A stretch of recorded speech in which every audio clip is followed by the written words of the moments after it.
تو هم اگه عینه 180 داری هم بیا بهت یاد بدم چجوری روغنشو عوض کنی. همین که چه روغنی بریزی و چقدر بریزی که موتورت داغ نکنه، دنده‌هات نرم کار کنه. با من باش. سلام بچه‌ها، چطوری؟ تکتورم بچه‌ها. آموزش تعویض روغن رو داریم. بیشتر میخوام بهتون نکته بگم چون کاری نداره آموزشش. اول این گیج رو باز کنید کامل، بعد یه دونه پیچ سایز 17 این زیره، اینم بازش کنید. خیلی خوب بچه‌ها، قشنگ میذارید روغن تخلیه بشه. اینم گیج. نکته اول این میمونه اون تو، اینو بکشید بیرون. عینه 180 فیلتر روغن نداره، یه همچین چیزی داره که داخلش یه دونه آهنرباه. میبینید بچه ما آهنربا رو در آوردیم، ایناشش ببینید چقدر جرم گرفته.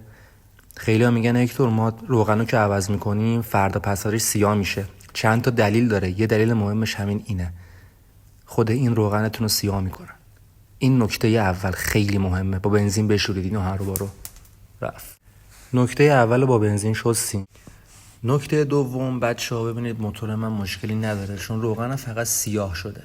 ممکنه شما دو تا چیز دیگه ببینید. یک، رنگ روغنتون مثل شیر کاکائو شده باشه که در اون صورت باید بدونید واتر پمپتون مشکل داره و موتور آب روغن قاطی کرده. یه مشکل دیگه که ممکنه ببینید اینه که براده آهن ببینید روی سطح روغن یه جورایی مثل شاین میمونه، برق میزنه، توسی رنگه و براده صفحه کلاژه چون کلاژ درگیر بوده. نکته سوم خود روغن بچه‌ها. ببینید توجه کنید که 1050 SN باشه، فرقی نداره برنده چیه، ولی میگم پروتک اگه بودجت میرسه بگیر. پروتک خیلی خوبه. 1050 بریزید. چرا 1040 همه دارن میریزن؟ 1040 به درد این موتور نمیخوره بچه‌ها. حرارت این موتور خیلی بالاه، باید 1050 بریزید و اینکه سعی کنید SN باشه. برندش هم هر چی بود SN 1050 باشه. SN چیه؟ موتورها و ماشینایی که بعد از سال 2012 تولید شد همچین استانداردی خورده.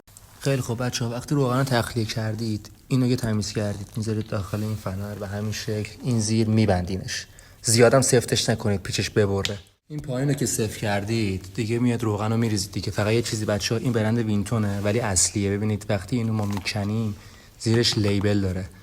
من دیدم بعضی که لیبل نداره اونا فیکه، این اصله. یادتون باشه اینو چک کنید حتما. روغن بعدی هم نیست، خوبه. یه نکته دیگه بهتون بگم بچه‌ها، موتور عینه 180 نه 1 لیتر روغن میخواد نه 1300. من تست کردم جواب گرفتم 1 لیتر و 100 تموم شد و رفت. تو بهترین حالتش کار میکنه. بریم رو کیلومتر. اولچکتون رو بخواید خاموش کنید دکمه 3 تا کافیه بگیرید. یه 5 ثانیه بگیرید خاموش میشه. بچه‌ها اینم آموزش تعویض روغن که البته بیشتر خواستم نکته‌هاشو بهتون بگم چون اکثرا بلدن عوض کنن خودشون. دیگه خلاصه که بفرست برای دوستات، لایک و کامنت یادت نره، فالو کن دیگه. با هکتور هم رایدر شید هم دست باچار شید.